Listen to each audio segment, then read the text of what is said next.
Everybody, welcome back to Airsoftology Mondays, the show that answers your questions, helps you out in a pinch, and also answers the pressing question of our time. I've got it coming up, and this is the definitive one. I'm your host, Jonathan Higgs, and yes, welcome back to another episode here of Airsoftology Mondays. As always, thank you so much for being here. Before we get into questions, super quick, and then we're gonna dive in, because I know you guys like a shorter intro. Don't forget, if you wanna get your question in the show, it's super simple. Put it in the comment section, vote up your favorites, and I'll get it on the next show. I read every single one, and remember, keep being cool down there and helping each other out. It's really awesome. But enough of that, let's just jump right on in and fill this show packed full of goodness with all of your great questions. Hilarious CSGO Vids writes, "Hi, in earlier videos you said that do not leave BBs in the mags because it will wear the springs down. Is it okay to fill all my mags, PTS mags, the night before and leave it overnight so I'm good to go for the next day, or should I fill them at the field?" Hey, Hilarious CSGO Vids. In fact, you're actually full of great questions. I end up with yours quite often on this show just because they're really meaty, and they're actually voted up quite a bit too. So to answer your question, yes, it's okay. That's the short version. The long version is, like I did say before, you don't want to leave your BBs in your mags, like pack them up and put them away for a month or a couple weeks or even like that. You will start to degrade that spring in there. Contrary to some, like I said before, contrary to popular belief, those springs are really small. They're not designed to be tensed in that much. But the night before, totally fine. I actually do that. I actually put mine on the night before just so that's one less thing. I always find myself at the field like, oh, my mags are empty, and I'm like, everybody's getting ready to go out in the field and play, and I'm like sitting there with a speed loader or an Odin or a SL14 or whatever, trying to load those things last second. So for me, absolutely. Just load them up, you're totally fine. But just remember, keep them drained when you're done. That's the most important thing. So when you're done playing, take them out. Now, if you forget about it and you go play the next week, you're probably okay. If you forget about it and you go play next month, yeah, you're probably gonna start to wear that spring down. But yeah, overnight, totally fine. Maxwell writes, "Hey Jonathan, I'm a righty. However, my left eye is my dominant eye, which makes shooting righty with both eyes open a real pain, seeing as my right eye is pretty awful. Do you have any tips for making this easier, or should I just become a lefty? Love the show." I feel your pain because I'm the same way. I'm actually left eye dominant and right-handed. Now, if you guys don't know what eye dominance are, because this may be one of those weird things, it's basically when you're gonna pick your gun up and you're gonna look down your sights, which eye do you look down? You wanna like close your eyes. Your left eye, like I'm closing my right eye, does that feel normal? Or does that feel normal? So for me, it's my left eye feels normal. It's cross dominance. It's a little weird. Usually guys who are like in the shooting community, like when I go to the range and shoot for real with like an instructor, they usually pick right up on there like, oh, you're left eye dominant. What I've found is I do shoot both eyes open, and I found it's actually much easier for me than a lot of people to shoot both eyes open, but I will twist. So that's the dead giveaway. I'll twist my head and I'll start tucking my chin. Same for a rifle, I'll be able to sight down. Now with a rifle, I'm still going to be using my right eye, but my left eye open. I found it a big challenge with magnified optics. It does take some practice, but red dots, I've found it works pretty darn good to keep both eyes open.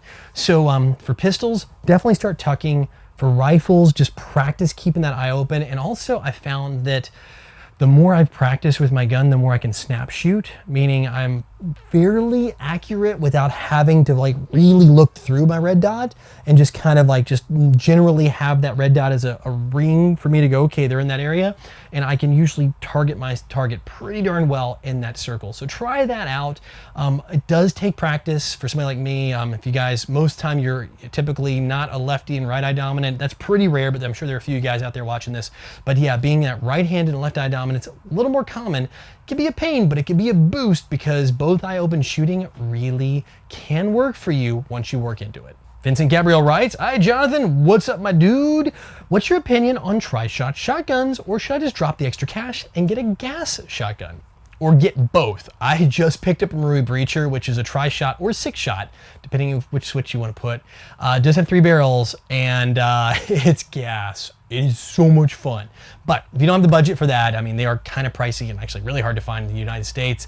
I'll be honest with you, I really like the pump shotguns. I like the tri-shots, although a lot of them are not incredibly durable. So stick with the ones more affordable. Kind of be prepared for it to kind of junk up on you, unless you want to take the Marui route for their spring tri-shots, like the Spaz 12 or like the 870 or something like that, the 9-gas ones. So like the M3, those are a lot of fun too. It's so much fun. I really enjoy playing shotguns.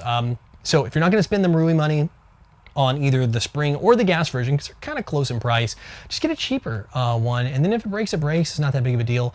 I would like to see some companies come up with better tri-shot shotguns. Or if you got the fun money, forget the gas, forget that. Just get the get the AA-12 and go crazy with it. I had a chance to try one out not too long ago. Oh my goodness, it is so much fun.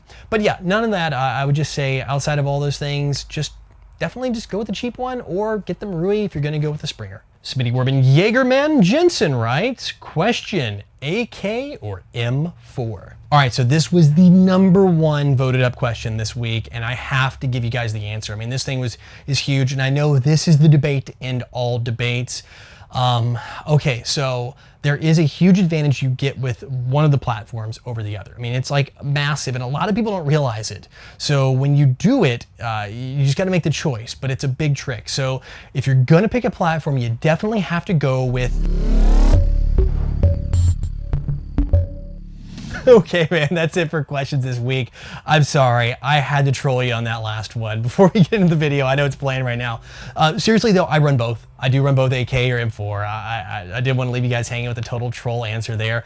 I've been practicing my AK reloads. I think the advantage is for me at M4 because a lot more parts, aftermarket stuff, and typically more rail space out of the box.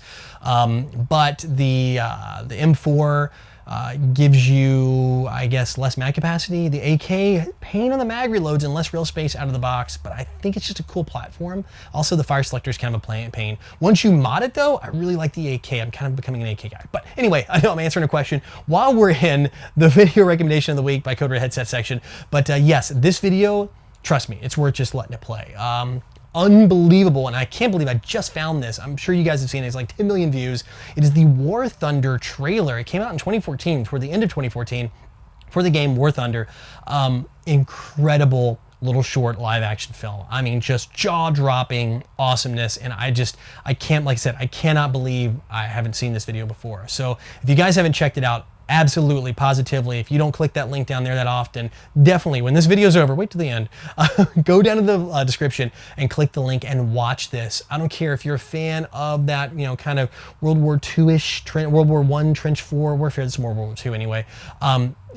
It's definitely worth the watch. I mean, absolutely, so freaking cool the way they tied it all together. And like I said before, the link will be in the description below. Well guys, that's it for this week, and as always, thank you so much for being here, and thank you for being so cool in the comment section below. I really love you helping each other out, because like I said at the very beginning of the show, I can't always answer every single question, and it's so cool that you guys do help each other out. So until the next week, where I've got another show full of questions, and next time I promise no trollish M4 versus AK thing. Go out, play some airsoft, have some fun. No matter what you do though, call your freaking hits.